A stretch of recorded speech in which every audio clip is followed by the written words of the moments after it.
Vamos lá. Boa noite a todos. Como é que está o áudio? Tranquilo? Tudo ok? Até que enfim, né? O horário, né? Então, boa noite a todos, né? E aqueles que vão entrar ao ambiente telepresencial nos próximos instantes, né? Um horário avançado aí por conta da tecnologia. Não consegui conectar antes, infelizmente, fiquei um tempo aí, né? Mas isso está melhorando, né? Antigamente era pior, às vezes ficava uma hora para dar certo, aí caía depois de uma hora, travava. Agora está um pouquinho melhor, está bem melhor, né? Tirando o atraso de hoje aí. Mas vamos lá, pessoal, né? Sem perder tempo, hoje é sexta-feira, nossa quarta e última aula do terceiro módulo, completando o curso, né, de Teoria Geral do Processo 2. É a finalização de toda a Teoria Geral do Processo hoje, né? Eu precisaria, né, para fazer com detalhes a aula, de pelo menos umas 4 horas para fazer bem detalhado, né? Mas nós não vamos precisar disso. Por quê que nós não vamos precisar disso? Porque a Teoria Geral do Processo, como eu sempre digo, ela é uma matéria de base, né, conceitual, para dar nomes aos bois, para dar nomes aos conceitos, né, da matéria. E aí o que acontece, né? Detalhes dos temas da aula de hoje, né? Quais são os temas da aula de hoje? Audiência de instrução e julgamento, vou falar como funciona a audiência. Aí, terminou a audiência, sentença, vou falar como funciona a sentença, né? Terminou a sentença, né? Por conta da irresignação humana, né? Da indignação com o resultado, né? O resultado desfavorável, eu posso recorrer da sentença, dizer não, né, dizer que não concordo com Vossa Excelência, Estado Juiz, né, que embora, né, Vossa Excelência tenha sempre decidido de forma equânime, justa, trazendo a paz social, a justiça, mas desta única vez, né, ao meu entender, ao meu ver, Vossa Excelência não trouxe a tão almejada justiça para o meu caso, portanto venho recorrer de vossa decisão, requerendo para o Tribunal Superior a reforma da decisão de Vossa Excelência, em homenagem ao princípio do duplo grau de jurisdição. Toda decisão cabe recurso, toda decisão é recorrível, toda decisão. Ainda que não seja a sentença, ainda que não seja a sentença final, ainda que não seja a decisão final, o processo é o conjunto de autos que me levará a uma sentença. Ainda que não seja na sentença. Como assim, professor? O que você quer dizer com isso? Eu quero dizer que aquela decisão que indefere a petição inicial, lá no início do processo, cabe recurso. O recurso não é o recurso de apelação da sentença.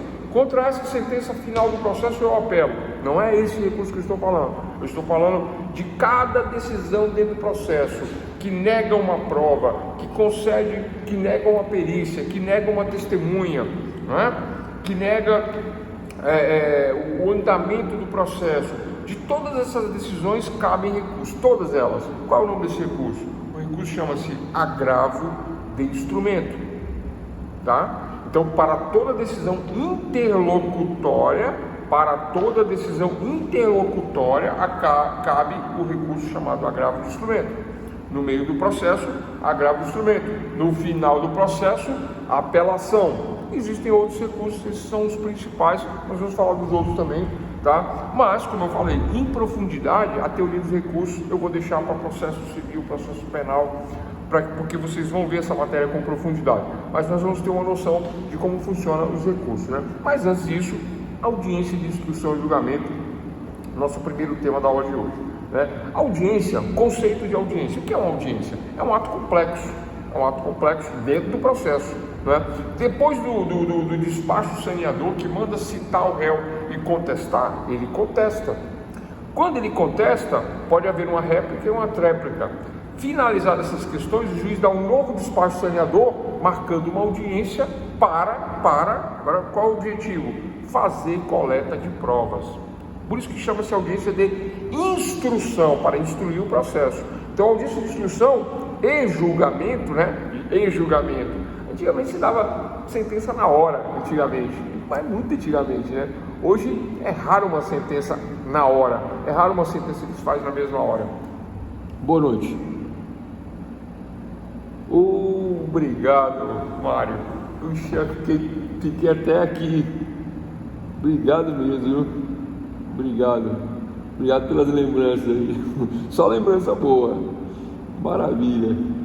E bem-vindo, né? De volta ao Brasil. Maravilha. Então, coisas ali de São Carlos, né? Tranquilo, né? Beatriz, Marisa, Mário, Diego, vamos lá. Então, continuando aqui, né? Audiência de instruções e julgamento. Então, repetindo o conceito, tá? Estamos bem no iniciozinho da nossa matéria, né? Começando um pouquinho com atraso hoje.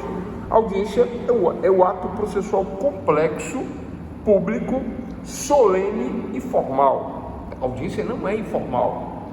Por que eu estou falando que a audiência não é informal? Porque a seriedade e a tradição do judiciário, né, traz as formalidades, a começar pela vestimenta, né? O terno e gravata, pessoal, ao contrário do que possa se imaginar, não é... Eu ouvi isso de alunos, eu ouvi de outras pessoas, né? O pessoal falou de glamour. Eu falei, não tem nada a ver. Falou de que é bonito, pode até ser bonito, né? Mas na verdade tem a ver com a sobriedade, tá? A sobriedade. Você até pode chegar no fórum de calça jeans, camiseta, né?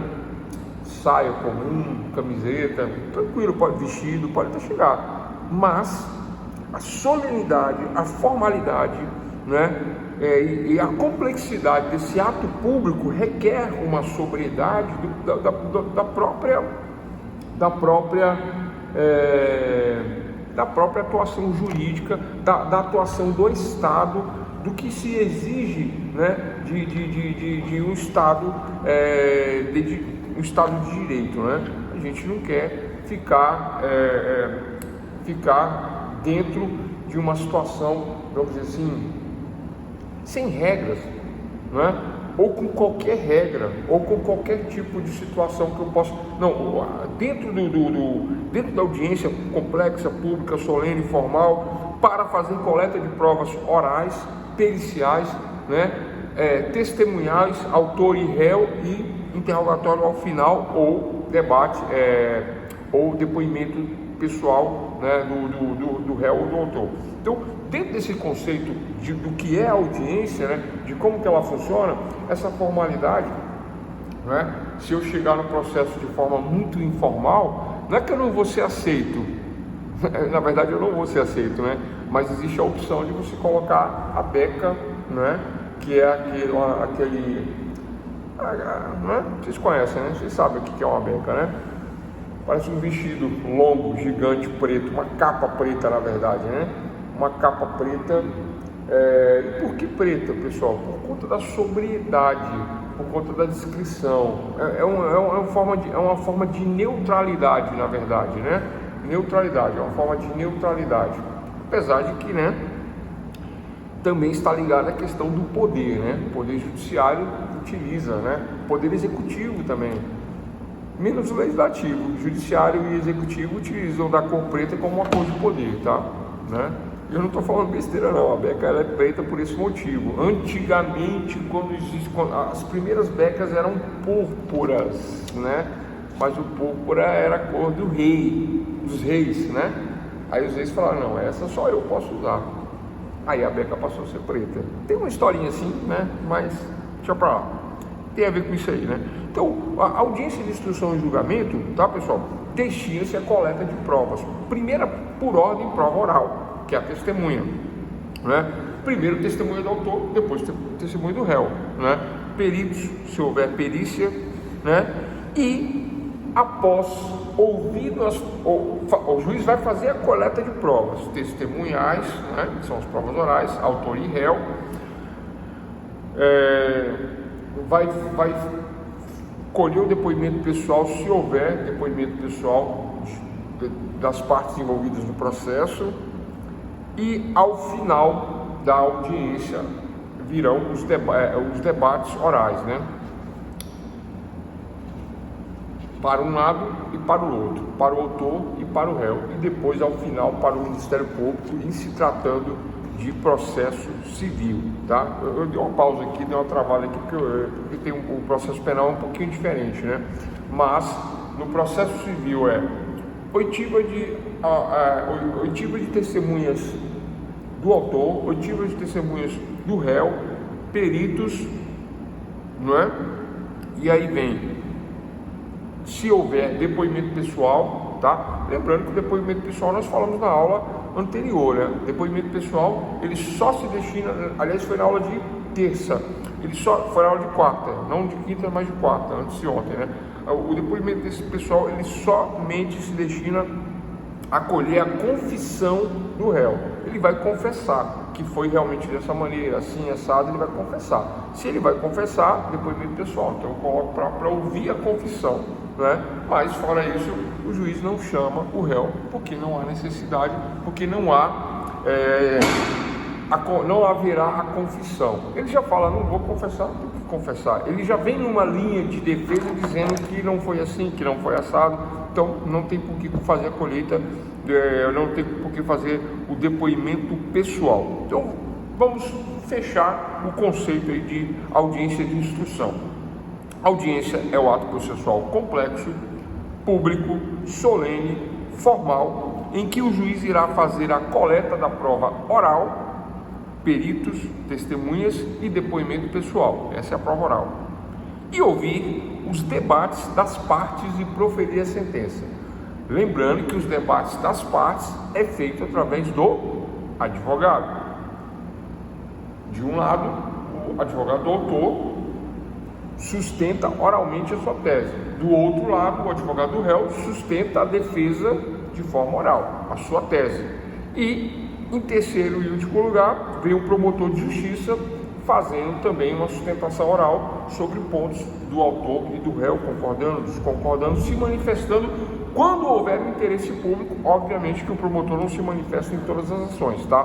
Mas nas ações civis, somente quando houver interesse público. Quando há interesse público? Quando envolve menor, né?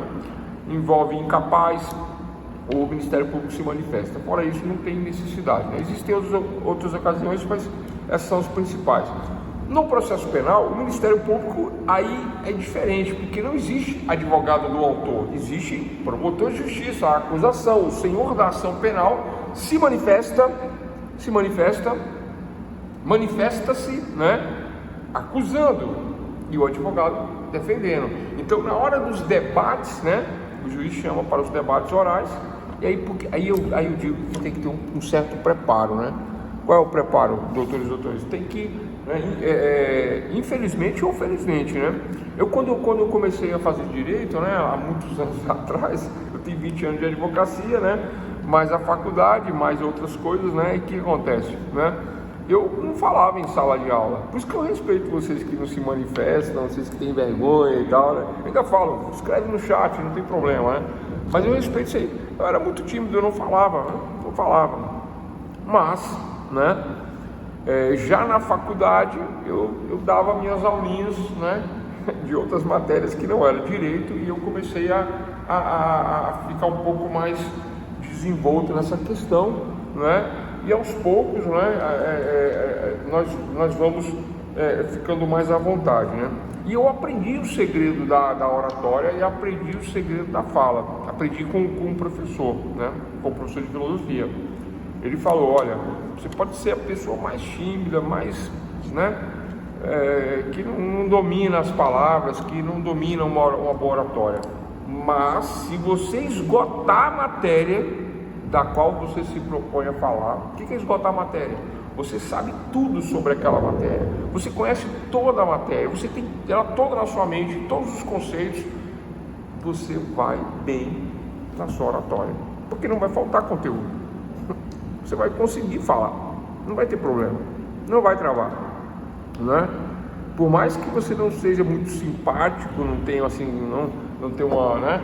Não tenha uma empatia, não seja engraçado, legal, agradável, mas você vai conseguir falar, né? Ele falava isso aí, eu aprendi isso daí, coloquei em prática. Então, quando eu me proponho a fazer alguma sustentação oral, então eu procuro estudar bastante o tema. Pessoal, não é ficar expert em determinada situação, não. É aquilo que você vai falar, somente aquilo que você se propõe a fazer bem feito. Fazer bem feito. Como que eu faço bem feito? Estudando. Como que eu estudo? Às vezes uma simples leitura, né? Mas todo o conhecimento que você tem acumulado de anos de experiência de profissão, mais a leitura daquele processo, né? Ler atentamente, fazer anotação de alguns pontos, né? Faz a titulação, que é assim que eu faço para dar nas aulas, inclusive, né? Faz por títulos, né? E aí, pronto, desenvolve o tema. Então, audiência de instrução e julgamento, né? É esse ato complexo, público, solene, formal, para fazer a coleta de provas orais, que são os peritos, testemunhas e depoimento pessoal, não é? Aí vem os debates orais, autor e réu e promotor de justiça no civil. Agora, no penal, Ministério Público e advogado de defesa. Quais são os tempos? Mudaram as leis, né? Eram 20 minutos antigamente, 20 para cada lado, né? Hoje continua sendo 20 no civil, 20 minutos para cada lado, e no penal 10 minutos para cada lado. É isso, né? 10 minutos para cada lado. Mas é óbvio que se você tiver 30 minutos de fala, o juiz não vai cortar sua fala. Ele pode até tentar, ele vai falar: doutor, olha, já deu tempo, já deu 10 minutos, tal, né? Eu vou te conceder mais 5, e aí você vai em fala 30 e fala: excelência, sob pena de cerceamento de defesa, sob pena do meu cliente ficar indefeso por falta de tempo na argumentação, isso não pode existir dentro da ampla defesa do contraditório, né? Dentro do princípio constitucional da defesa, né? Então eu não posso ficar limitado a 10, 20 minutos. Claro que a gente não vai, né, abusar, mas é assim que a coisa funciona, e tem que saber se impor. Aí o juiz pode falar: mas não está na lei, a lei não fala isso, não aquilo, tal, não está na lei. Está na lei sim, está na Constituição, a Constituição é que diz isso, né? A lei ordinária, ela limita acho que nem é 10, acho que é 20 minutos, a lei ordinária limita em 20 minutos, mas o princípio do contraditório, ele é amplo, né? Se eu tenho direito ao contraditório e eu tenho só 20 minutos, então esses 20 minutos eles são ilegais. Professor, mas está na lei. Então, mas é inconstitucional. Eu já dei vários exemplos do que é inconstitucional. Eu já falei isso em várias aulas, para várias turmas, de diversas formas, né? Citei exemplos de leis inconstitucionais, como, por exemplo, né, a lei dos crimes hediondos, que era inconstitucional até pouco tempo, até 2019 era inconstitucional. 2019, estamos em 2023. Quem corrigiu a lei dos crimes hediondos foi o pacote anticrime, não é? Por quê? Porque vedava a progressão para crimes hediondos, sendo que a Constituição, no artigo 5º, diz lá claramente que todos têm direito à progressão de regime. Como é que veda? Então não pode, é inconstitucional. Então, pessoal, o conceito é esse, bem simples, bem tranquilo. Audiência de instrução e julgamento é isso. Tranquilo? Bom, por que um ato complexo? Porque visa atos probatórios dentro do processo, visa análise da prova oral, pericial, testemunhal, né, depoimento das partes, né, os debates. Então, é essa instrução do processo, é isso que vamos dizer assim, fecha todo o processo, né, vem lá, desde a exordial, né, contestação, réplica, tréplica, declarações incidentais. Falamos disso, tivemos uma aula que eu falei sobre as declarações incidentais, né?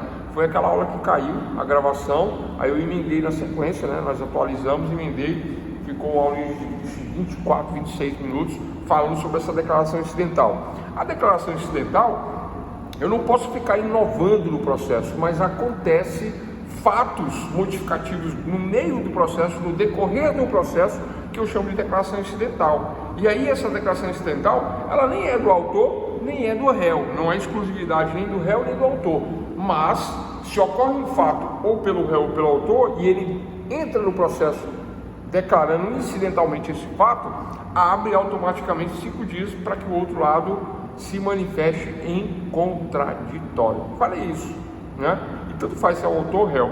E quantas vezes isso pode acontecer? Quantos fatos novos houverem dentro do processo. Se tiver 50, 50, se tiver 100, 100. E isso alonga o processo. Mas o juiz ele pode limitar a discussão do processo, né? Por exemplo, a questão de divórcio, o juiz limita o divórcio, né, a questão de guarda, pensão, partilha de bens e tal, e outras discussões, né, discussões aleatórias ao divórcio, o juiz pode falar, olha, não quero que se pronuncie sobre determinados temas, né? Ficamos limitados a esse, que é no despacho saneador. Nós já falamos disso. Tranquilo, né? Então é complexo porque realizam atos probatórios.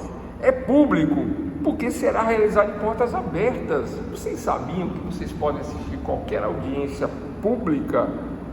Professor, como assim qualquer audiência pública? Toda audiência não é pública? Então eu posso assistir qualquer audiência? Sim, exceto, evidentemente, aquelas que são resguardadas pelo sigilo, pelo segredo de justiça, né? Casos de família, sucessões, alimentos, né? É resguardado aí para resguardar a intimidade das partes, né? Já que envolve questões de família. Mas, no geral, outras audiências, é óbvio, né, pessoal? A justiça não é como aquilo que nós vemos nos filmes, né, americanos, que tem aquele longo auditório que comporta, né, cerca de, pelo menos pelos filmes, né, me parece que é uma média de 50, 60 pessoas, né, cabe tranquilamente naqueles espaços que nós vemos, né?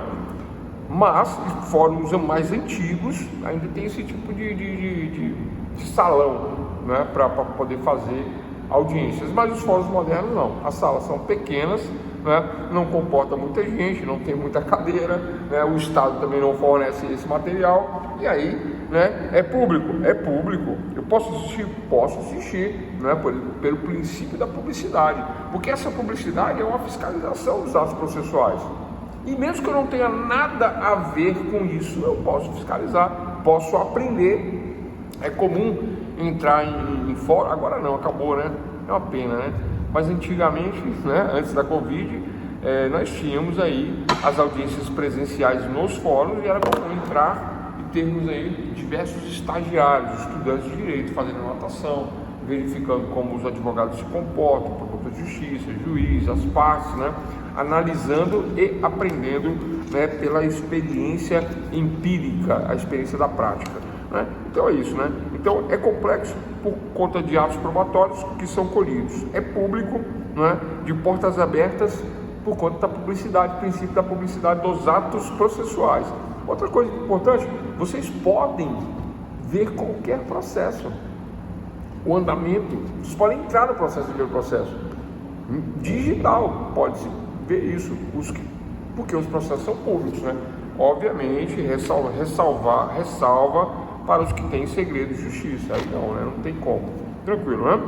Bom, é formal. Por que é formal, pessoal?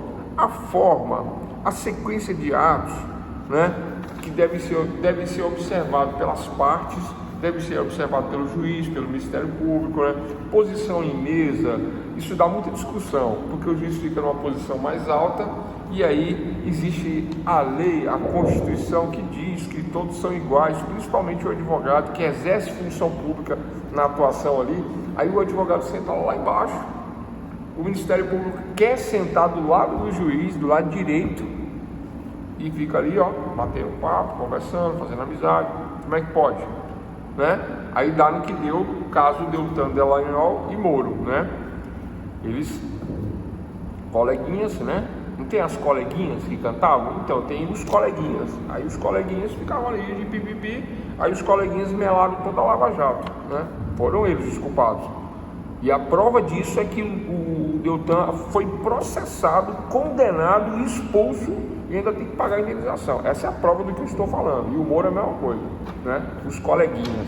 Então quando você entra num fórum e vê o juiz sentado do lado do promotor batendo aquele papo de coleguinha, né, fere o princípio da imparcialidade, né?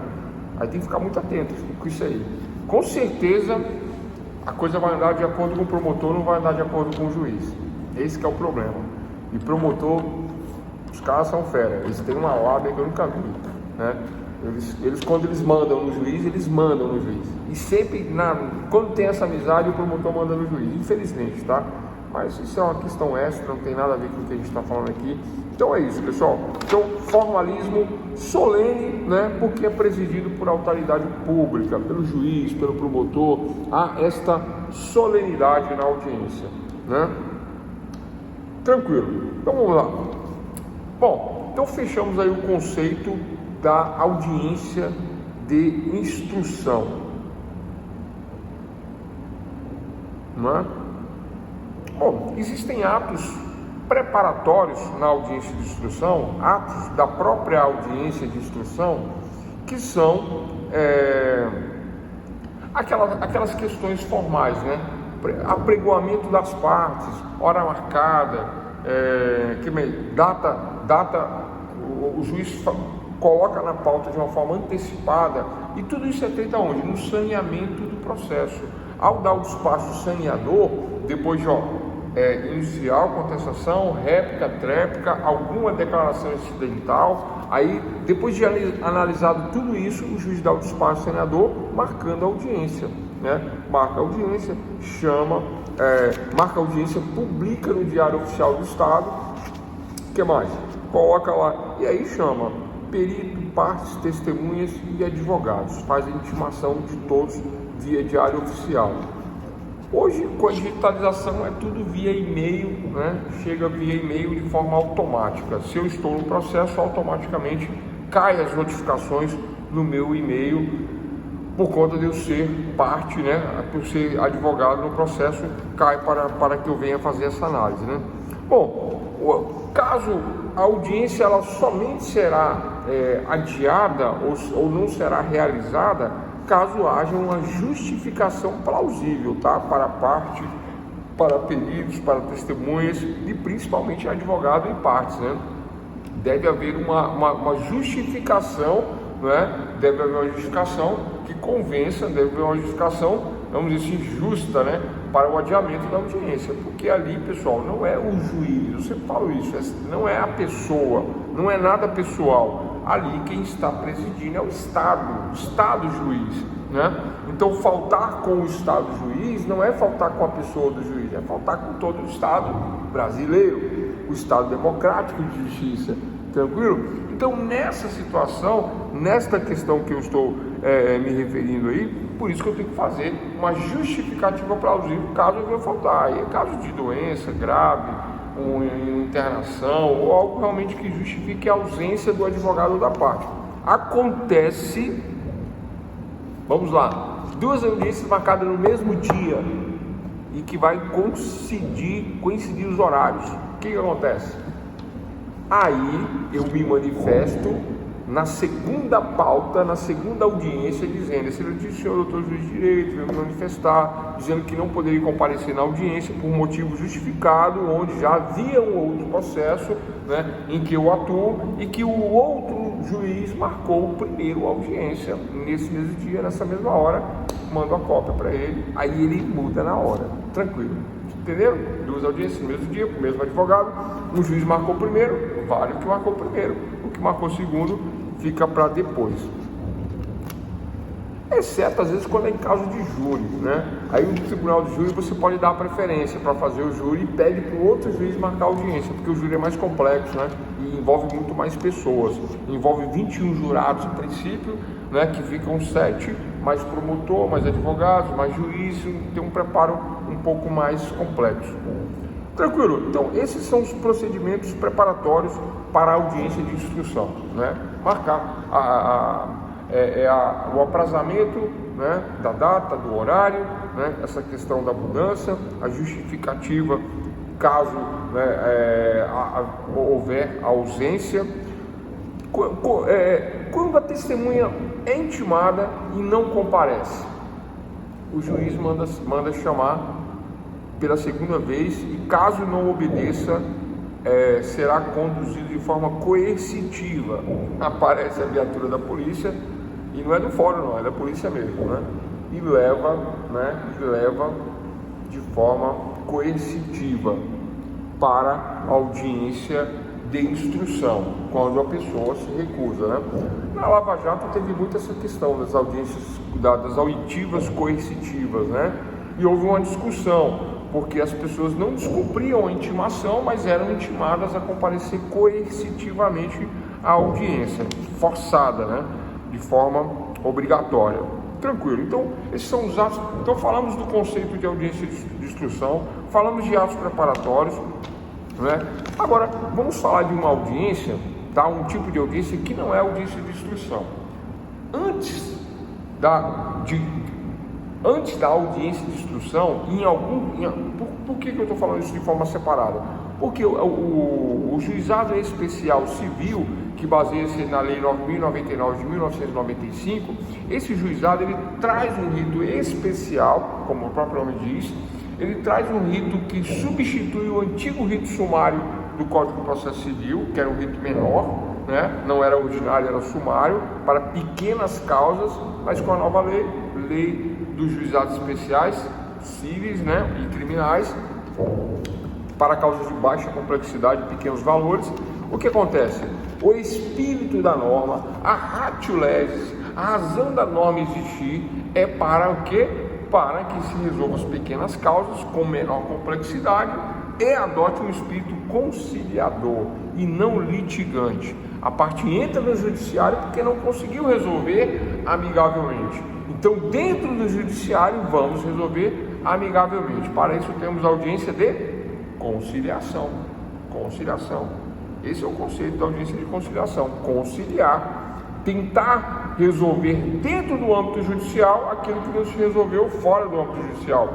Resolver de forma conciliadora, conciliatória, através talvez de um mediador do fórum, aquilo que não se resolveu na sociedade, no dia a dia, no comum, né? Briga de vizinhos, né? Batida de automóvel, coisas nesse sentido, coisas menos complexas, pequenas cobranças, cheque promissório, contrato, né? Tudo cai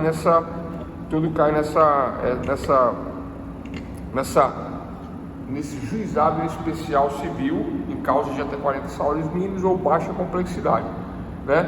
40 salários mínimos para a justiça estadual, para a justiça federal, 60 salários mínimos. Tranquilo? Então, o que acontece? A princípio, né? A princípio, essa questão da Lei 9.099, né? Então, sempre haverá audiência de conciliação. Não havendo conciliação, inclusive essa audiência não é feita com o juiz, ela é feita com o conciliador, né? Que é escolhido entre bacharéis, estagiários, estudantes de direito, tem advogados também que fazem, né? Mas aí esse advogado que faz conciliação, ele não pode advogar no juizado. Ó, eu até tenho isso aqui, quer ver? Tá aqui, ó, artigo 7º, parágrafo único da Lei 9.099 de 1995. Tenho na minha carteira, porque eu fui conciliador do juizado durante 1 ano e pouco, né? Eu atuava ali na conciliação, no Juizado Especial de São Carlos, né? Eu atuava lá como conciliador, e aí quando eu recebi minha carteira, que eu era estudante, quando eu me recebi a carteira de advogado, aí veio com essa restrição, né? Porque eles sabiam e eles colocaram essa restrição, e eu tenho até hoje, mas como eu não sou mais conciliador, eu posso atuar no juizado. Eu não posso atuar, não podia na época atuar no Juizado de São Carlos, porque eu era conciliador lá de confiança do juiz, do juizado, e fazendo as audiências, né, mediando os conflitos. Então, essa audiência de conciliação, o que eu quero, qual a diferença da instrução? Ela não é de coleta de provas, ela não é de oitiva de testemunhas, porque testemunha é prova, ela não é para ouvir peritos. A audiência de conciliação tem como único objetivo colocar as partes para transigirem. Somente isso é a audiência de conciliação. Para conciliar, para tentar conciliar, né? E a conciliação, lembrando que a transação-conciliação, as partes perdem e as partes ganham, né? As partes perdem porque tem que ceder para fazer o acordo, né? Um cede de um lado, outro cede do outro, e os dois ganham porque sai um acordo, porque resolve. Vem a justiça, vem a paz social e ponto final para a conciliação. Não precisamos falar muito sobre isso, né? Pessoal, quando o juiz marca uma audiência de conciliação e a parte falta a audiência de conciliação, dá revelia? Sim, não, talvez, quem sabe? A resposta é não. Não dá revelia faltar a audiência de conciliação. Porque a audiência de conciliação, o que é saudável, né, é se manifestar dizendo que não vai, para não ficar a pauta em aberta, porque prejudica o judiciário, né? Então eu me manifesto dizendo que não tenho interesse em fazer conciliação, né? Eu vou para a instrução, para a conciliação não. Na conciliação eu posso faltar, posso não ir e nem preciso justificar, mas a instrução eu não posso faltar, sob pena de revelia, sob pena de confissão. Começou a cortar, né? Tá, começou a cortar. Vamos ver, gente. Qualquer coisa a gente dá uma atualizada. Sob pena de... Então, a falta de conciliação não gera nulidade no processo. Tranquilo? A falta de conciliação não gera nulidade. Ela é uma mera tentativa de conciliação das partes. Vou repetir, a audiência de conciliação é uma mera tentativa de conciliação das partes e não gera nulidade no processo, não gera revelia, não traz nenhum efeito caso não haja conciliação. Se está no litigioso, é por conta de que não há realmente conciliação, não é? Então esta é a questão, não é? E a conciliação, finalizamos com essa questão aí de que é uma mera tentativa de autocomposição das partes. É isso.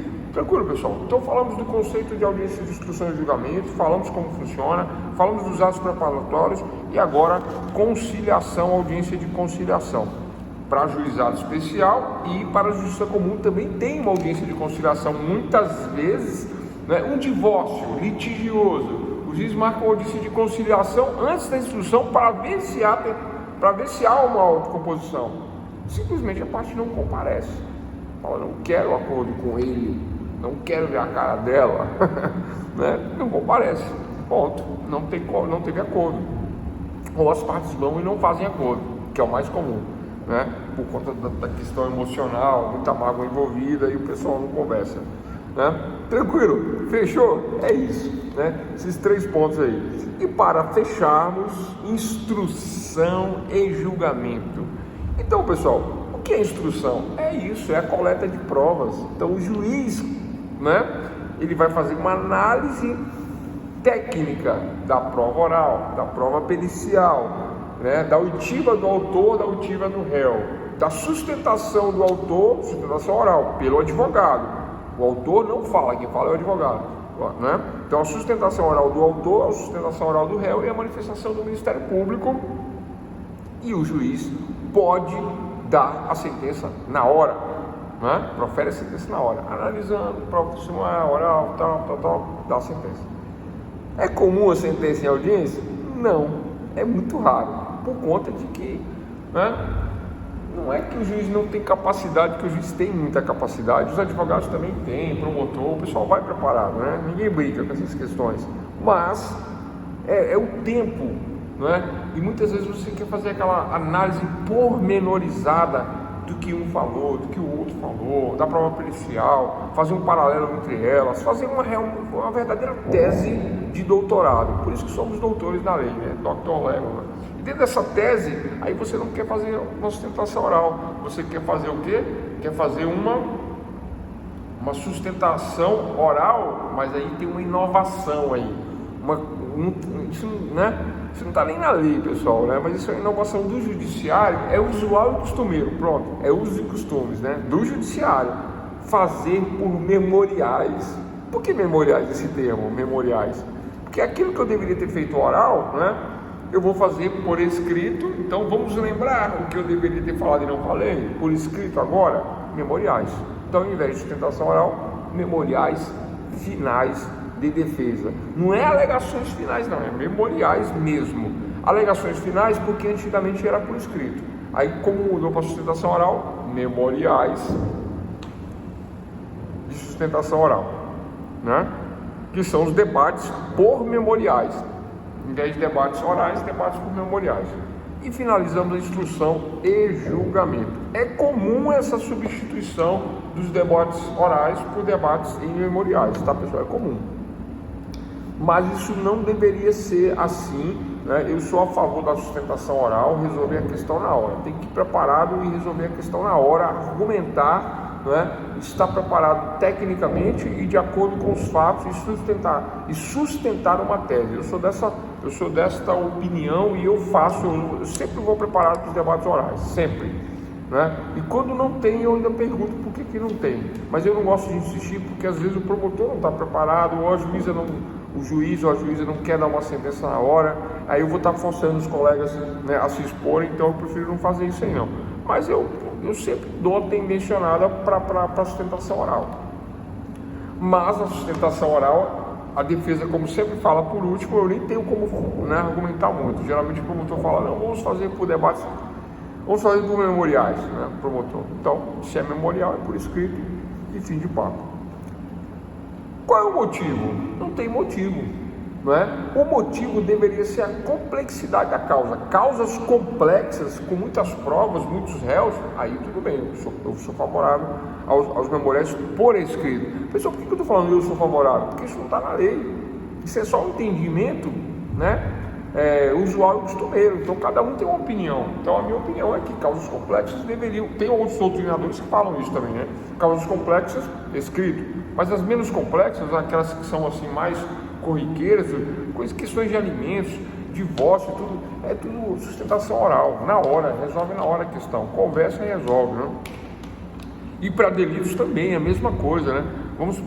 Tem advogados, pois é, existem vários especializados em entorpecentes, e tem advogados que são especializados só em entorpecentes, o cara só faz tráfico, ele não sabe o que ele está fazendo? Sabe. Aí quando chega na hora do debate, ele sabe tudo e um pouco mais, né? Sabe tudo e um pouco mais, e fala, né, sem perder, sem vírgula, né? Fala sem respirar, sabe o que está falando, o que está fazendo, não tem por que ficar adiando para depois debates escritos, para debates por memoriais. Então é isso. Então falamos aí do conceito de audiência de instrução e julgamento, atos preparatórios, conciliação, instrução e julgamento. Lembrando que o julgamento raramente acontece em audiência, mas é nessa mesma linha de debates, né? Agora, vamos lá. Só para essa questão eu queria avançar mais um pouquinho. Olha só, na audiência criminal, nas audiências criminais, é mais comum a sustentação oral. A justiça criminal ela é mais viva, ela é mais pelo princípio da verdade real do que pelo princípio da verdade formal. O processo civil ele é formalista, ele baseia-se muito na prova, ele se apega na prova. O que está nos autos está no mundo, e o que não está nos autos não está no mundo. Eu não tenho como argumentar nada do que não esteja nos autos, não é? É comum, às vezes, o advogado fazer audiências, fazer perguntas em audiências civis, né? E o juiz falar, doutor, indefiro essa pergunta, né? Isso, com todo respeito, também não é pertinente, não é relevante ao caso, é aleatório. Mas qual é o motivo da pergunta? Aí o advogado tenta explicar, não tem nem explicação.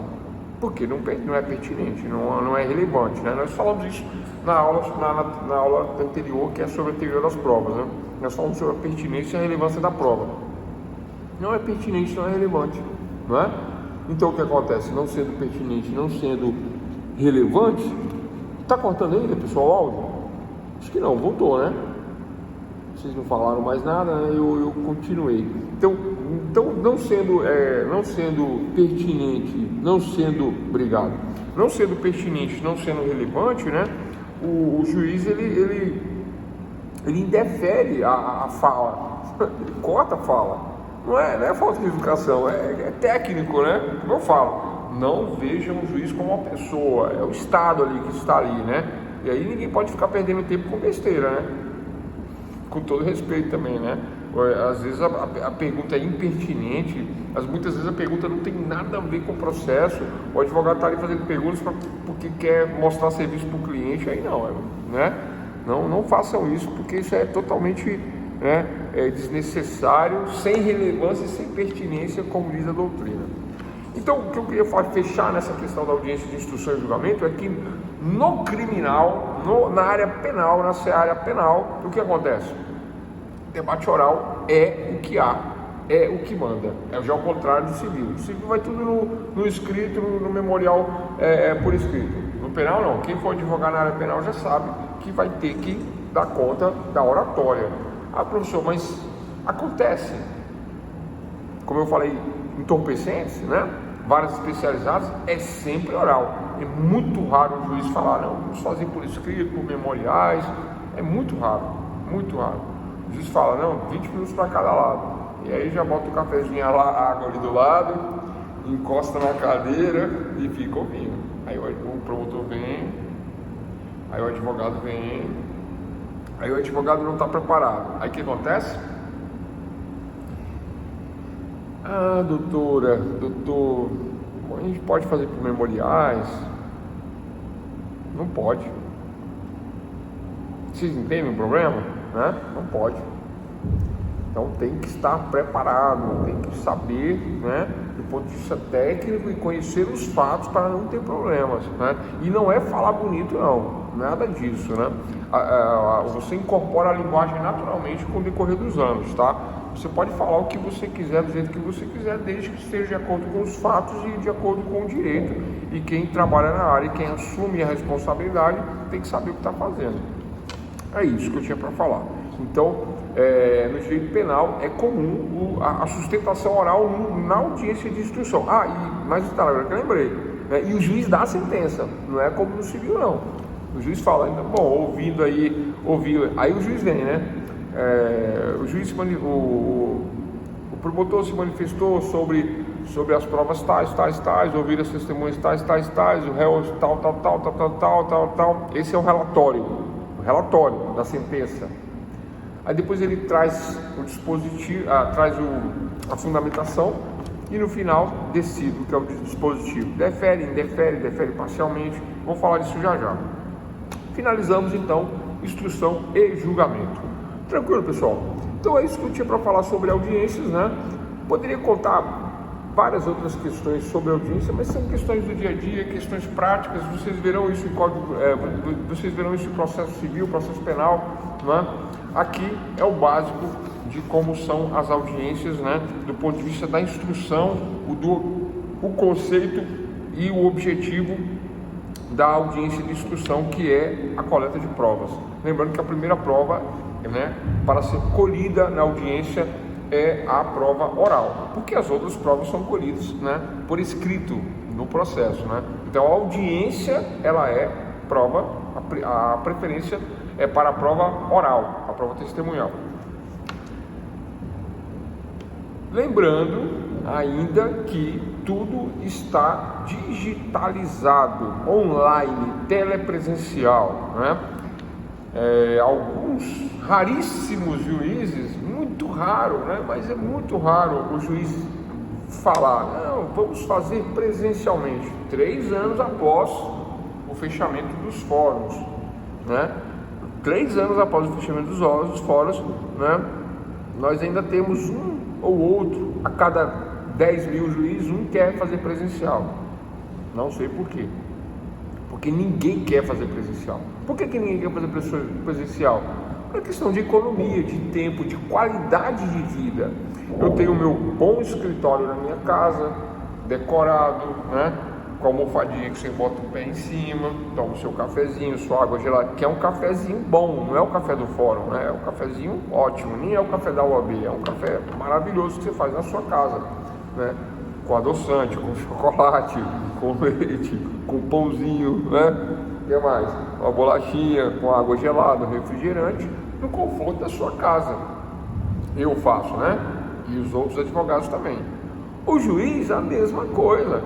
O juiz está ali de camiseta e bermuda, coloca a beca, senta na frente do computador e vai fazer audiência. Para que pegar um carro, né? Se deslocar por fórum, ficar naquele ambiente quente, abafado, às vezes nem sempre, né, 100% aí, né? Então para que isso? Não é isso mesmo? Quem tem experiência com fórum aí, né, deve estar entendendo o que eu estou falando. Não é que é ruim não, eu gostava muito de frequentar o fórum, realmente eu gostava, né? Eu sentia falta quando eu não ia no fórum, pelo menos uma vez ou duas por semana. Então eu gostava de ir todo dia no fórum, né? Mas no mínimo 2 vezes por semana eu ia no fórum, ia lá, via processos, trabalhava, conversava com as pessoas, os amigos, os conhecidos, né? Mas acabou isso, não existe mais, né? Mas a audiência digital, os processos digitais e as audiências telepresenciais trouxeram uma grande economia para a justiça, energia, papel, funcionários, limpeza, manutenção do prédio. Vocês estão entendendo? Tanto de economia que né? Tudo isso, né, entra nessa conta aí. E quem economiza, na verdade, não é a justiça, quem economiza somos nós, né? A sociedade de maneira geral, porque nós é que porque não existe dinheiro da justiça, não existe dinheiro público, né? Como dizia a chefe lá inglesa lá, né? Não existe dinheiro público, o dinheiro é do povo. O povo é que mantém o Estado, nós é que mantemos o Estado, então não existe dinheiro público. Então toda a economia que é feita para nós, né? Por nós e para nós. E qual é a vantagem de não se ir para o fora? É essa, né? Eu não tiro o meu carro da garagem, né? Eu economizo pneu, óleo, combustível, poluo menos o ambiente. Agora tem uma pauta ambiental, né? Tem essa historinha que estão contando aí, mas deixa pra lá. Aí o que acontece? Então eu não poluo, não ando de veículo, deixo meu carro em casa, economizo combustível, né? Economizo tempo, horário, menos engarrafamento, menos trânsito, não pago estacionamento, que mais? Então são diversos fatores que facilitam e melhoram a vida de quem não vai para o judiciário. Teve uma juíza de Araraquara, trabalhista, não, doutor, tem que ser presencial audiência, nós vamos fazer e tal.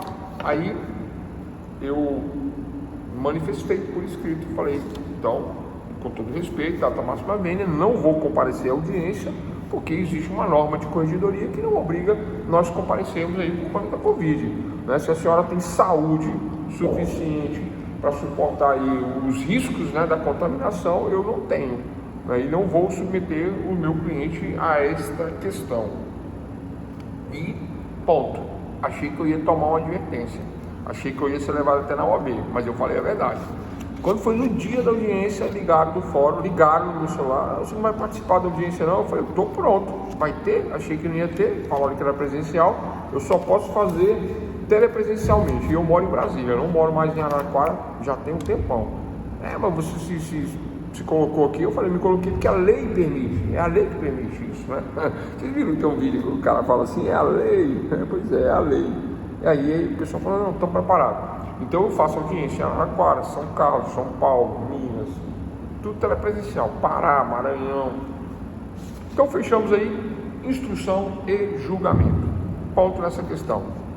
Pessoal, vamos falar de sentença e vamos falar de apelação. Então, sentença, né? O que é uma sentença? É a finalização do processo, é a jurisdição.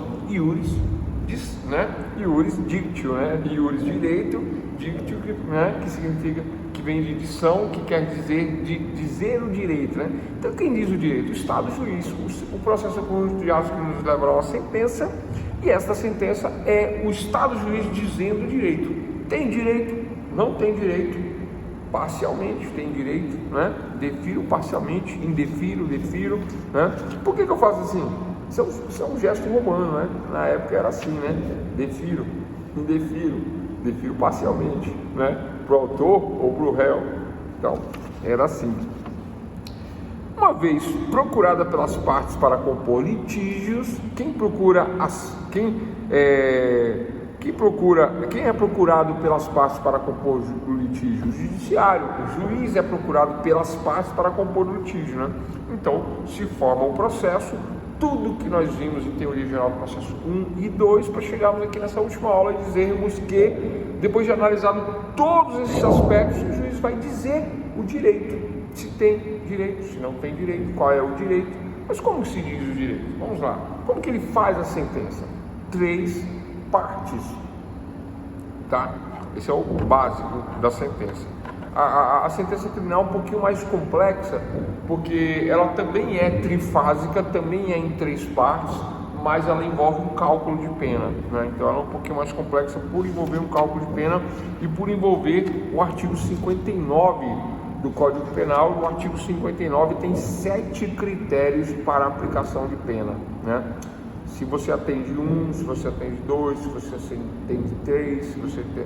do 1 ao 7 tem 7 critérios para se calcular a pena, né? Então, por isso que eu digo, existe uma hermenêutica sistemática para a elaboração da sentença penal. Eu tenho um vídeo sobre isso de 2 horas e meia, muito longo, porque o assunto realmente é complexo, né? Falando dos 7 incisos do artigo 59 do Código Penal, que é para fazer a sentença. Na verdade não é um vídeo, são 3, né? É muito longo, né? Ninguém quer assistir, é muito longo, mas é como se calcula a sentença, como se dá a sentença penal. A sentença civil é mais simples, né?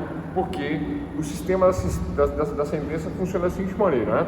Olha só, primeiro momento da sentença, relatório, anote aí, relatório, primeiro momento da sentença. Por que o relatório? Porque o juiz tem que provar para o autor e o réu que ele entendeu o que está no processo, que ele leu o que está no processo. Sabe aquela história de que o juiz não leu o processo? Pois é aí no relatório que ele prova que ele leu, que ele prova que ele entendeu, que ele prova que ele sabe o que está fazendo. Então no relatório o juiz vem e faz uma síntese do que argumentou o autor e do que argumentou o réu. Relatório, a síntese. Então o juiz vem e diz, né, primeiramente, veio o autor dos fatos, né, alegando, arguindo tal questão, tal fato, e conta a historinha de forma resumida, sintética, sintetizada, né, o que fala o autor. Em contestação, o réu fala isso, fala assim, junta tais provas, nega, assume parcialmente, não assume, e aí vem. Em réplica, em tréplica, incidentalmente discutiram tais questões, tais documentos, etc. e tal, né? Trouxeram à audiência de instrução as testemunhas A, B, C e D do autor, D e A e B do réu. A testemunha A falou em síntese não, desculpa. A testemunha A falou o quê? Aí transcreve o depoimento da testemunha A. B, C, D. Tudo isso no relatório, pessoal, no relatório, né? E para o réu, a mesma coisa. Por fim, né? Esta é o relatório. Esse é o relatório, ponto. Então o juiz entendeu, fez um relatório, transcreveu até os depoimentos, autor, réu, tudo. Relatório perfeito. Esse é um relatório perfeito. Não é um relatório de preguiçoso, não. Esse é um relatório que o juiz trabalhou no processo, leu, entendeu, né? E aí colocou lá no relatório tudo que ele viu no processo e tudo que ele analisou. Número 1, primeira parte da sentença. Segunda parte da sentença, atenção doutores, vocês que vão fazer concurso para magistratura. Segunda parte da sentença, fundamentação jurídica, né? Qual é o caso? Divórcio, alimentos, restituição de coisas, resolução de contrato, resilição de contrato, integração de posse, interdito proibitório, mandado de segurança. Qual é o caso civil, né? Então, é nesta fundamentação, nessa segunda parte da sentença, que eu vou colocar a fundamentação legal, aonde então eu narro os fatos e digo que estes fatos, agora na fundamentação, eles estão descritos na tipificação legal do Código Civil, artigo tal, transcorreu pelo rito ordinário, né? Artigo tal, etc. Então é a fundamentação, né? Vamos dizer que é um ato de responsabilidade civil, né? Um atropelamento, que houve aí uma questão de responsabilidade penal, inclusive responsabilidade civil, e a parte requer o ressarcimento dos danos materiais do veículo, mais a questão de hospital e a apuração da responsabilidade civil. Qual é o fundamento para isso? No Código Civil, responsabilidade civil, artigo 927 do Código Civil, que diz que, aí vem lá, né? Todo aquele que... E aí o juiz coloca artigo 927, 186, Constituição. Aí o juiz coloca também, inclusive já existem decisões de outros juízes, jurisprudência, tudo na fundamentação. Estão compreendendo? Então, a tipificação legal, a jurisprudência, vem aqui na fundamentação, essa segunda parte da sentença. E também a doutrina, de acordo com o professor, doutor Miguel Reale, para a introdução ao estudo de direito, para trazer os conceitos, traga o conceito.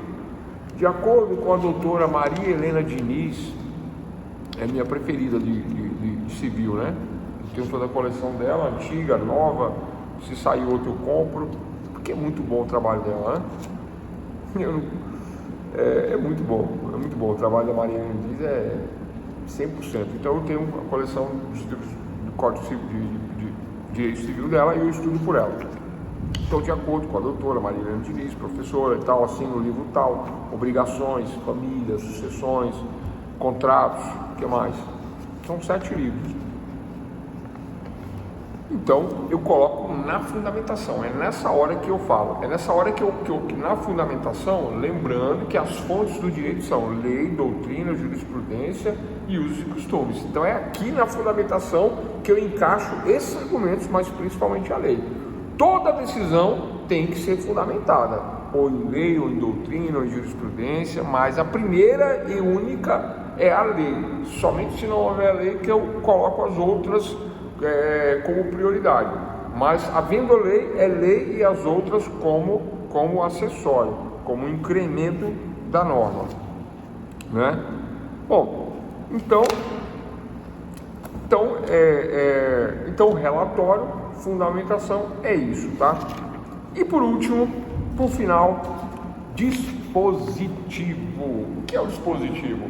O dispositivo é a conclusão do raciocínio lógico, é a lógica do relatório alicerçado na fundamentação que me levará à conclusão de como eu devo aplicar o direito que está na fundamentação aos fatos, o direito que eu fundamentei nos fatos, ou os fatos que virão ser fundamentados pelo direito e levarão à seguinte conclusão: a decisão propriamente dita, a conclusão do conjunto de atos que me levam a dar essa conclusão. Eu falei isso o tempo inteiro, né? Todas as aulas eu acho que falei isso.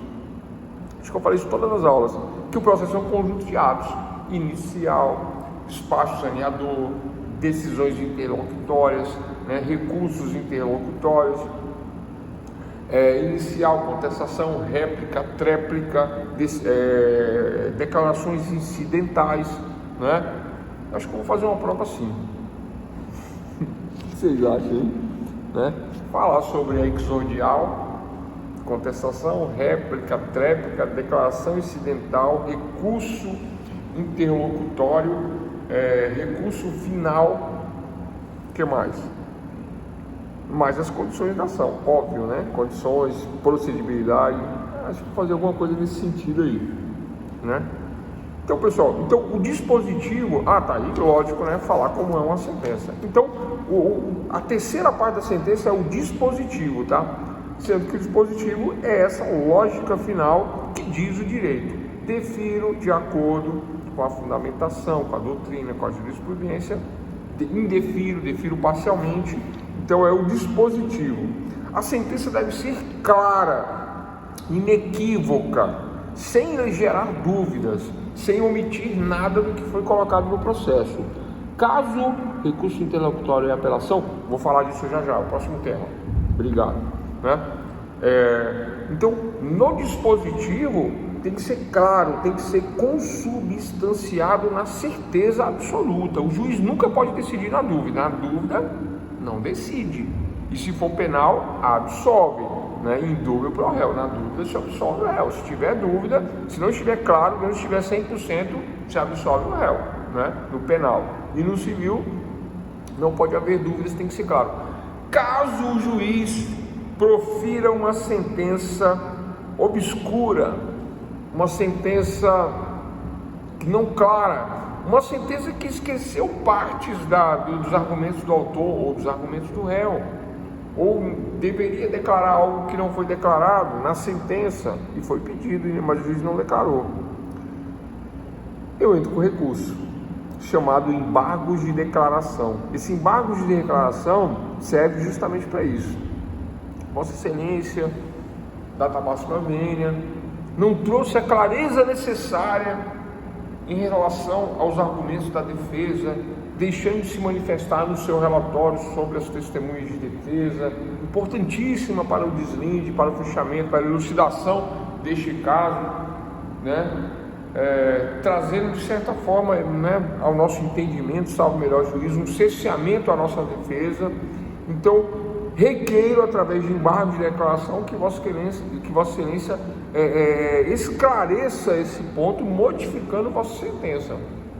Caso Vossa Excelência não esclareça, que seja submetido, não se retrate, que seja submetido a um segundo grau, para que haja uma reformulação através de embargo de declaração ou que haja o esclarecimento. É isso, os embargos. Só serve para esclarecer o que está obscuro na sentença. Embargo de declaração. Quando dou sentença, se não tiver claro, o recurso é embargo de declaração. Tranquilo?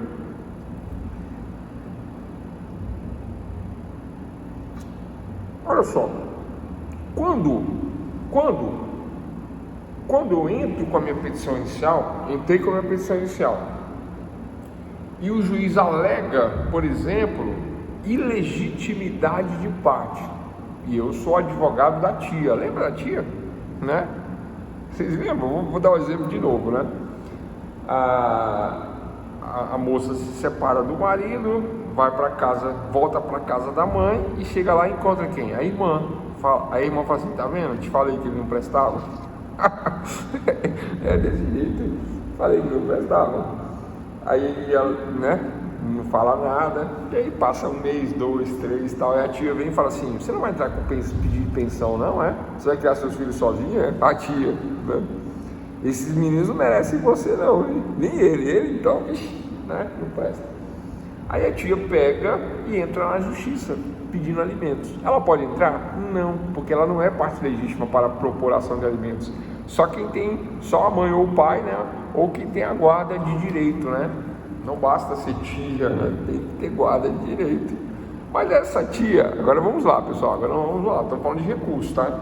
Essa tia, ela entra com pedido de guarda, fala para a mãe assim, fala para a irmã, né? Olha, vamos fazer um pedido de guarda na justiça, aí você vai lá comigo e você me ajuda a compartilhar a guarda dos seus filhos, que aí eu vou te ajudar com escola, vou pagar, já que aquele lá não paga, aquele fulano não te ajuda, não sei o que, você não faz nada, vamos entrar aí com guarda, aí me ajuda aí que eu te ajudo, paga a escola e etc e tal. A tia dá essa, aí ela aceita, aí ela tem a guarda. O que acontece?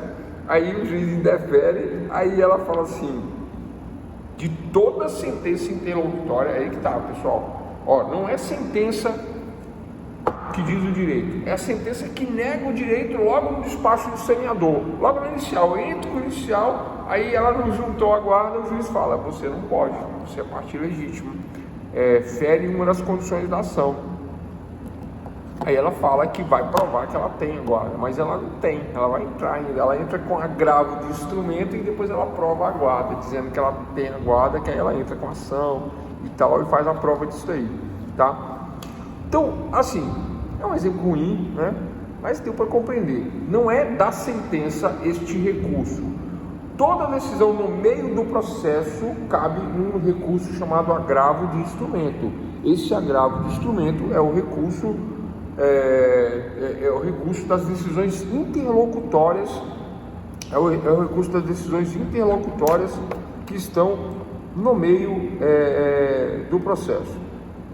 Vou dar um outro exemplo melhor, o tradicional, sem inventar moda, às vezes eu invento uns exemplos estranhos, mas vamos lá.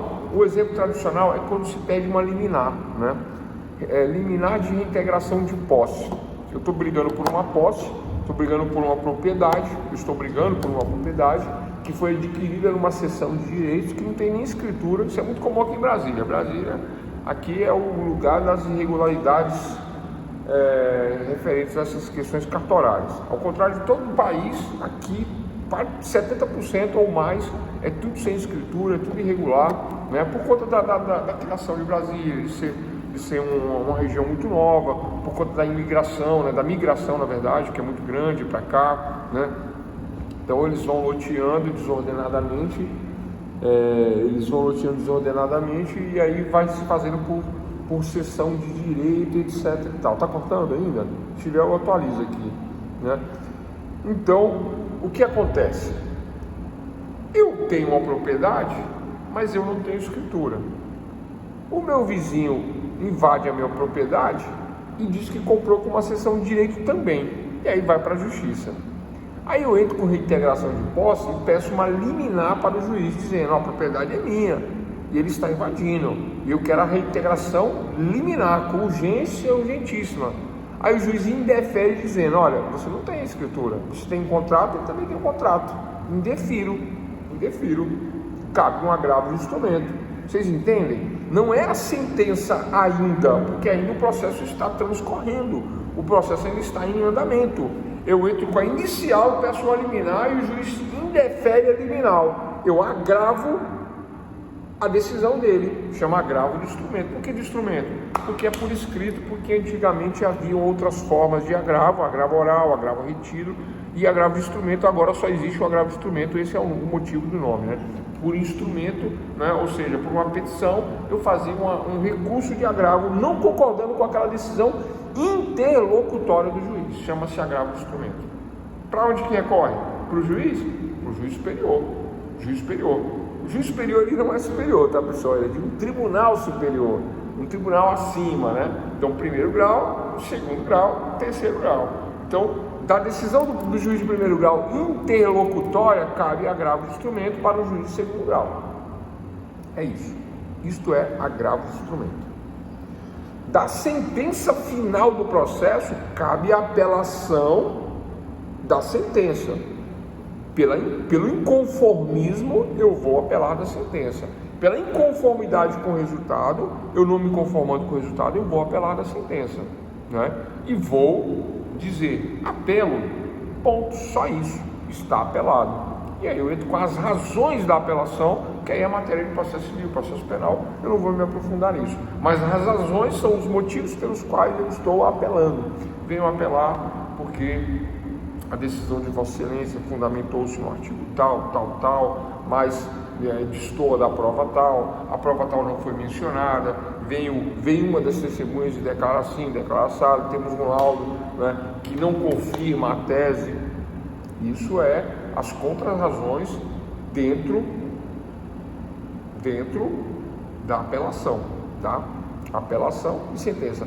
Prazo penal tem um prazo civil tem outro prazo. Lembrando, doutores, que a apelação deve ser tempestiva. O que é tempestivo? O que é tempestividade? É a tempo, no tempo, tempestivo, né? Então, para recursos penais tem um prazo, trabalhista, outro prazo, civil, outro prazo, administrativos, outro prazo. Então, as apelações, dependendo do ramo da matéria, terão prazos diferenciados, tá? Para apelar e para contrarrazoar, são prazos diferentes. Tem essa ainda, tá? Tranquilo? Tá? Vocês entenderam, né? Recurso de apelação é só dizer que apela porque não se conforma. Só isso. Apelei. Apelado. Apelação. É isso. Recurso de apelação da sentença. Agora, os motivos de eu apelar são... Aí é outra peça na sequência. Pode ser junto ou pode ser separado, né? Assim que eu leio a sentença, eu me inconformado, eu apelo. É assim que eu faço. Agora eu vou pensar por que eu apelei. Primeiro porque eu perdi, né? Agora por que eu perdi? Vamos analisar, vamos pedir a reforma. Aí eu peço a reforma baseado em tais argumentos, né? E aí o Tribunal Superior vai revisar o processo? Não, é a sentença que o Tribunal Superior vai revisar, não é o processo. O processo já foi todo discutido em primeiro grau. Agora, tudo que veio na sentença vai ser analisado como uma revisão no recurso de apelação. O pessoal fala que é revisão e apelação. Não é, é apelação, né, da sentença de primeiro grau que vai ser revisada em segundo grau. O que vai ser analisado? O processo? Não, a sentença, né? Mas é lógico que nas razões eu trago as questões que eu quero serem revisadas na sentença, eu trago no processo. Aí eu vou destacar os pontos, né, que precisam ser destacados para que haja uma revisão, uma reformulação da sentença. Porque o Estado juiz, embora seja o Estado juiz, e eu reforço esse argumento do Estado juiz, o Estado juiz, né, ainda é feito por pessoas, ainda a IA não funciona ainda, né? Dizem que funciona, mas não funciona. Então, IA, a inteligência artificial, né? Dizem que funciona, mas não funciona. Então, o juiz ele pode errar. E se ele errar, né, é para isso que existe o segundo grau, o duplo grau de jurisdição. Vocês se lembram por que é duplo grau de jurisdição, pessoal? Existem 3 jurisdições. Ó, vamos lá, no dedinho, como sempre. Existem 3 jurisdições: primeiro grau, segundo grau, terceiro grau. Sentença de primeiro grau. Se eu recorro para o segundo grau, primeiro grau de jurisdição. Se eu recorro do segundo grau para o terceiro grau, segundo grau de jurisdição. Duplo grau de jurisdição. 2 recursos em 3 jurisdições. Um aqui e um aqui. Para cima não tem, né? Só tem 3, né? Então são isso, né? 3 graus de jurisdição, duplo grau de jurisdição, de acordo com o princípio do duplo grau de jurisdição que nós explicamos na primeira aula de teoria geral do processo. No primeiro módulo, nem é desse curso, é do curso anterior, é TGP1. Tá certo? Para finalizar, vícios de sentença. Para finalizar a sentença. E dos recursos eu estou falando aqui, né, aleatório. Né? Pessoal, a teoria dos recursos ela é simples, né? O inconformismo me leva a recorrer. O inconformismo da decisão no meio do processo ou no final do processo. Final do processo sempre será sentença, né, ou termo no final do processo. Agora, no meio do processo, interlocutório, são aquelas decisões. Eu peço uma liminar de reintegração de posse e o juiz fala: indefiro a liminar de reintegração de posse, pois, né, Vossa Senhoria, douto defensor, não trouxe a verossimilhança das alegações baseada numa prova de fé pública, por exemplo, como escritura. Então eu não tenho segurança jurídica para deferir a liminar requerida por Vossa Senhoria, baseado num contrato de cessão de direitos. Esse contrato de cessão de direitos, o outro lado pode se manifestar dizendo que tem outro contrato. E aí vamos aguardar a contestação. Indefiro por hora o pedido de reintegração liminar. Indefiro, nego por hora. Não é sentença. Vamos ver agora o que vai acontecer. Contestação, réplica, tréplica, vamos ver. Vocês percebem que essa decisão ela é interlocutória, não é final. Está negando só a liminar. Vai continuar o processo. É nessa decisão que cabe o agravo do instrumento. Se eu der esse exemplo, botar lá apelação, agravo do instrumento, embargo de declaração, vocês vão saber que é agravo do instrumento, que é decisão interlocutória no meio do processo. Agora, no final do processo é apelação, né? É apelação, embargo de declaração para poder esclarecer uma obscuridade da sentença e a apelação para reformular a sentença. Tranquilo? Vamos lá. Existem diversos recursos no processo, mas vocês verão isso com profundidade nas matérias específicas. Mas a reforma ou a modificação da sentença, né, é o principal, que é a apelação. Tanto no penal, quanto no trabalhista, quanto no civil. Esse é o básico, né? O básico é o principal, é o recurso de apelação. Recurso é o ato pelo qual a parte demonstra seu inconformismo com uma decisão proferida nos autos, postulando a sua reforma ou modificação. É a reforma ou modificação da sentença que eu peço no recurso de apelação. Eu peço essa modificação quando eu estou inconformado com o resultado. Qual é o resultado? O resultado que me foi prejudicial, que não me concedeu, que não me atendeu, que não atendeu o meu requerimento. É isso, né? Esse é o recurso de apelação. Eu não posso ganhar e apelar. Não existe isso, pessoal. Eu ganhei e vou recorrer. Por quê? Ah, não, eu quero perder. Eu falei que eu queria, mas eu mudei de ideia. Vou recorrer. Não pode, isso não existe. Recurso é somente quando você pede e quer a modificação, né? Achando que você... achando, né? Porque achando, né? Porque, né? Tem um andamento, né? Você acha que deveria ganhar e não ganhou. Aí você recorre para um tribunal superior para que haja uma reforma da sentença de primeiro grau. Pessoal, tem que ficar muito atento, tá? Porque o principal é tudo em primeiro grau. O juiz natural é do primeiro grau. O juiz que conhece os fatos é do primeiro grau. Antigamente, quando haviam fóruns, né, o juiz olhava no olho da pessoa e conversava, interrogava os advogados, as partes, e tinha uma noção melhor do direito, muito melhor, né? Olho no olho. Hoje, telepresencial, nós aparecemos na telinha, é obrigado a aparecer na telinha, não é que nem aqui no nosso sistema aqui que não é obrigatório, né? Mas lá é obrigatório, né?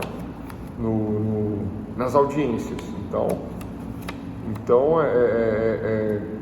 esse olho no olho, esse juiz natural, ele tem a facilidade de compreender melhor o caso. Então é tudo no processo principal que eu devo tratar, né? Inclusive quando a prova não é aceita, eu digo: excelência, eu gostaria que você aceitasse sob pena de cerceamento de direito, porque a prova não é feita só para o primeiro grau. Se eu perder, vai ser analisado lá em cima. Aí o juiz não defere, não indefere, deixa no processo, aí eu perco, recuo, eu cito aquela prova que ele não analisou, que ele indeferiu, que ele negou, né?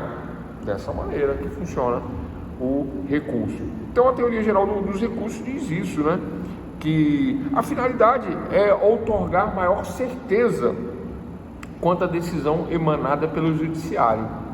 Olha só, o recurso é o ato pelo qual a parte demonstra seu inconformismo com uma decisão proferida nos autos, postulando a sua reforma ou modificação da sentença. Eu reformo e modifico a sentença.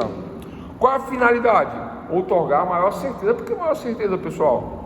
Porque tudo é discutido em primeiro grau. Em segundo grau não vai ser discutido o processo, não tem oitiva de testemunhas, eu vejo muito isso, né? As pessoas não entendem, né? E falam assim: vamos poder colocar testemunha que não foi ouvida, vamos colocar testemunha nova, agora eu vou falar. Eu não falei, mas agora eu vou falar. Nada disso existe no segundo grau, nem no terceiro. É revisão, é análise da sentença de primeiro grau. Por isso que tudo é discutido no primeiro grau. Se não discutir no primeiro grau, não vai ser no segundo, não vai ser no terceiro. No segundo é a sentença que vai ser analisada para ter maior certeza e evitar erros, né? Evitar erros. Porque errar é humano, então pode acontecer erros, pode acontecer uma análise equivocada de determinado ponto, né? E outras questões também que acontecem, né? Existem defeitos, né? Quando se profere uma sentença, isso pode inclusive ser argumentado nos recursos. Vamos falar de vícios de sentença agora, rapidinho, né? Vícios de sentença? Não, mas só continuando aqui. Então, dentro desse conceito, então o recurso ele é para reformar e modificar a sentença, né? E a finalidade é outorgar maior certeza. Então, em segundo grau vem aquela revisão, revisa de acordo com minhas razões, com meus argumentos. E se isso não estiver ainda suficiente, satisfatório, ainda existe um terceiro grau de recurso. Ó, é um segundo grau, recurso na verdade, mas agora para um terceiro grau, para um grau superior, que discute questões legais, né? Recursos baseados. Geralmente quando se fere a lei, né? Como que se fere a lei? Não se cumpre a lei. Não se cumpre a lei, aí isso gera um recurso lá em cima do terceiro grau, né? STJ ou STF. E eu já falei muito disso, tá? Quando é no STF, por exemplo, se refere às ilegalidades. Isso é muito comum na área criminal, né? Quando, antes de 2019, né, a lei dos crimes hediondos vedava a progressão para crimes hediondos. Aí o advogado fala: não, a lei não pode vedar. A lei infraconstitucional não pode vedar, porque a Constituição fala que é obrigatório, todos têm direito à progressão. História essa de quem não tem. E como a lei veda, então nós vamos fazer por aquilo que é mais benéfico ao réu. Aí sabe o que acontecia? Aí fazia progressão por 1/6 do cumprimento da pena, por um crime hediondo. Ficava pior. Por quê? Porque é uma lei mal feita por quem não pensou no que fez na época do que fez, né? Fez baseado no emocional, questão dos crimes hediondos. Mas não vamos ficar discutindo isso aqui, é um assunto muito longo. Já dei exemplos, né? Falei lá da lei da Daniela Pérez, né? da Glória Pérez, Daniela Pérez, aquele caso lá. Aí veio a lei dos crimes hediondos, e aí vedou as progressões. E agora em 2019, né? Depois de muitos ataques aí, né? Ao judiciário, entre aspas, né? Ataques com habeas corpus, né? Falando sobre a ilegalidade desta lei, aí reformou, aí surgiu uma lei agora que regularizou, ficou constitucional agora. A lei, o pacote anticrimes, né, de 2019, reformulou o artigo 112 da lei de execuções penais, 7.210, reformulou essa lei, né? E aí trouxe progressão para todos os crimes, Todos têm. Agora tem as cotas certinhas, né? Agora aquele medior tem uma progressão alta, né? Você progride, mas parece que com 60% do cumprimento da pena. Não é com um sexto como era, né? É muito mais, tá? Então, o recurso de apelação, ele tem esses objetivos, né? Modificar, reformar, e a pacificação social, né? É a outorga da certeza. Primeiro grau, segundo grau, aí quando vai para o STF, vai por essa questão aí que eu acabei de falar, que eu achei que eu estava até viajando aqui, mas não, vai por essa questão. Quando vai para o STF, é porque está se discutindo algo constitucional. A Constituição concede a progressão de forma indiscriminada para qualquer um. Todo brasileiro tem direito à progressão. Aí vem uma lei dos crimes hediondos. Se o crime hediondo não tem direito à progressão, cadeia até o final. É ilegal. Aí eu recorro para onde? STF. Aí o que aparece? Que o STF é o lugar que solta bandido. Não parece isso? Parece porque se eles são os guardiões da Constituição e a Constituição é que fala que tem direito à progressão, é os caras que liberam. E aí tem toda essa ideologia aí, essa bronca. Claro que tem, né, os problemas, né? Mas deixa pra lá, né? Claro que tem problema de parcialismo com alguns, né? Tem questões que a gente não aceita e etc e tal, né? Principalmente quando o ministro fala assim, né? Nós derrotamos o fulanismo, não pode, né? Aí acabou o juiz ali, né? Era o que eu mais gostava, aí foi falar isso aí, é o que eu mais detesto agora. Porque como é que pode parcialidade no judiciário, né? Não pode. Então o ministro, né, não pode agir dessa maneira. Mas os recursos contra essas questões, né, é uma questão inconstitucional. Aí vai parar lá, aí é lá que reforma. Então, pessoal, é isso aí, a teoria geral dos recursos, tá? Então, todos os atos, todas as decisões dos juízes de primeiro, segundo e terceiro grau, ainda que interlocutórias, cabem recursos. Recurso das decisões interlocutórias. Qualquer decisão interlocutória, o recurso é o agravo de instrumento. Recurso de decisão interlocutória, no meio do processo. Agora, no final do processo, deu a sentença, aí o recurso padrão, standard, para reformar, modificar, é a apelação para segundo grau e a apelação para terceiro grau. Tranquilo? Esses são os dois recursos. Agora, fora esses dois recursos, existem outros recursos, né? Quando a sentença é obscura, embargo de declaração. Excelência, não foi claro na sua sentença, faltou mencionar no relatório isso, faltou no dispositivo aquilo, não citou assim assado na fundamentação, deu uma fundamentação que não condiz com os fatos, né? Eu posso argumentar isso, embargo de declaração. Aí o juiz nem se retrata, se ele não se retratar, sobe para o segundo grau ver se ele está certo ou se ele está errado, depois desce de novo e o processo continua. Entenderam? Na interlocutória é sempre assim.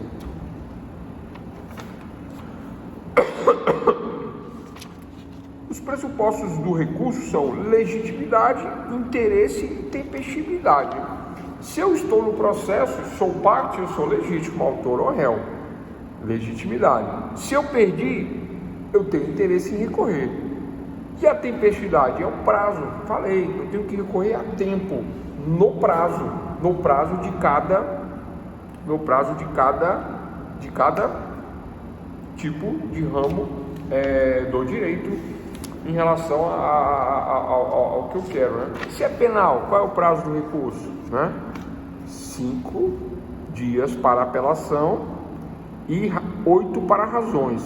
Lembrando que não é 5 mais 8, né? Eu posso apelar e arrazoar em 5 e posso apelar em 5 e arrazoar até 8. É isso. É complexa essa conta? Não.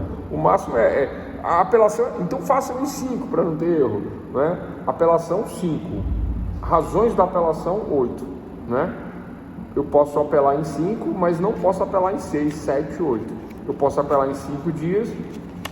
Agora as razões eu posso entrar até 8 dias. E posso fazer separado. Eu posso no primeiro dia, como eu falei, né? Eu vejo a sentença e não me conformo. Eu não sei o que aconteceu, o juiz está maluco dessa vez? O juiz sempre, né? Gosto desse juiz, ele sempre é muito justo, muito bom, muito técnico, atento às provas e tal, mas eu não entendi. Será que ele não aceitou o meu argumento, da minha defesa, da minha testemunha? Não, apelo. Aí na hora eu apelo. No primeiro dia que eu vejo a sentença, apelo. Então eu tenho 5 dias para apelar, apelei no primeiro dia, mas as razões agora eu vou pensar, vou fazer com calma. Tenho 8 dias para fazer isso. Aí no 8º dia eu entro com as razões, no último dia. É isso, né? Ou não. Apelo, estou com tempo, já faço as razões. Hoje em dia a gente trabalha em casa, né? Então tem essas vantagens de você, tecnicamente falando, ter mais tempo, né? Às vezes não, né? Cachorro atrapalha, né? Sabe aquele cachorro pequenininho, parece uma bola de pelo? Você tá andando assim, ele tá passando no seu pé? É o meu. Então, às vezes o cachorrinho atrapalha, aí o outro lado do quintal, aí o outro lado na frente, né? Aí um pergunta uma coisa, outro pergunta outra, travou, voltou. É isso. Então, tempestividade. Cabimento do recurso. Cada decisão tem um tipo de recurso. Cada decisão tem um tipo de recurso, tá? Então, eu estou falando das decisões interlocutórias, agravos de instrumento. Padrão, sempre. Penal, civil, trabalhista, tributário. Sempre será o agravo de instrumento para decisões interlocutórias. Decisões finais, apelação. Apelação para modificação da sentença. Agora, para esclarecimento, embargo de declaração. Existem outros recursos, tá? Que nós não vamos tratar, eu vou deixar para as matérias correlatas. Caiu o vídeo, né, pessoal? Caiu o vídeo e o áudio travou. As espécies de recurso, pessoal, eu vou considerar aqui, para finalizar nossa matéria, eu vou considerar agravo de instrumento, tá? Como matéria dada, que é das decisões interlocutórias. Falei com muita clareza, com muita simplicidade, dei exemplos, ficou fácil de entender agravo de instrumento. Para a sentença final, a apelação é o que nós vamos cobrar, recurso de apelação. Tranquilo? E embargo de declaração para sentenças obscuras. Então, esses 3 recursos aí, tá claro, né? Outros recursos, né? Eu vou deixar para as matérias correlatas. Cada matéria aí, cada professor, processo civil, processo penal, vai explicar com mais profundidade os outros recursos. Recurso ordinário, recursos superiores, recurso especial, que mais? Embargos infringentes, ação rescisória, que não é um recurso, mas é considerado um recurso. Então eu vou deixar isso para outras matérias, porque exige muito tempo para explicação, a gente não tem tempo para isso, né? E realmente é um pouco mais complexo, mas dentro da teoria geral dos recursos, eu atingi o objetivo, que é explicar por que existe o recurso e como são os recursos. Toda decisão no meio do processo, indefiro a liminar, nego a liminar. Não ouvirei a testemunha, não verei a perícia à prova. Aí você recorre a agravo de instrumento, é no meio do processo. Agora não, acabou o processo, chegou lá no finalzinho. Depois da audiência de instrução, despacho do saneador, autos conclusos para a sentença, vou dar a sentença. Aí o juiz faz a sentença. Aí ele faz o relatório, faz a fundamentação, faz o dispositivo, e aí você dá a sentença e você não se conforma. Você quer a reforma da sentença em 2º grau. Recurso de apelação. Esse é o recurso. Esse é o recurso que nós falamos, que é o final, é a jurisdição, é o juiz dizendo a sentença, né? Sentença é isso, é o juiz dizendo o direito. Se for uma ação de conhecimento, nós vimos isso na teoria da classificação das ações, se for ação de conhecimento, o juiz dará a conhecer o direito. Eu conhecerei o meu direito. Tenho direito a alimentos? Não tenho. Tenho direito a tanto, a X, etc. Eu conheço o alimento, eu conheço o meu direito. Se é execução, eu já conheço que era execução, né? Ação. Então, é nesse sentido que o juiz dará a sentença. Tá travando, né? Travando.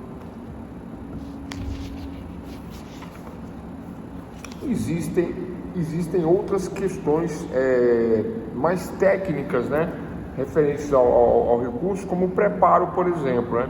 Pessoal, toda ação na justiça, seja civil, seja penal, tributário, trabalhista, existem custas processuais, tá?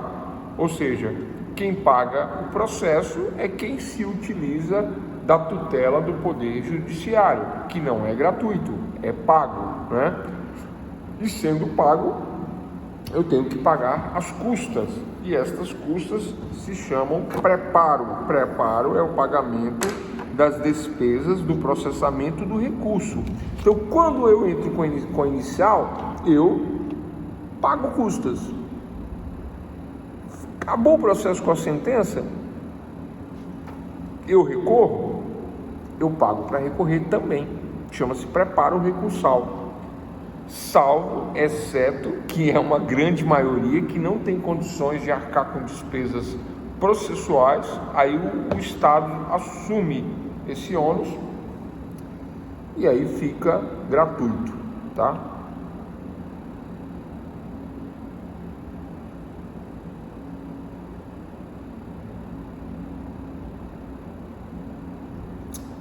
Ativar o áudio, falha o áudio aqui, estabelecendo conexão de áudio.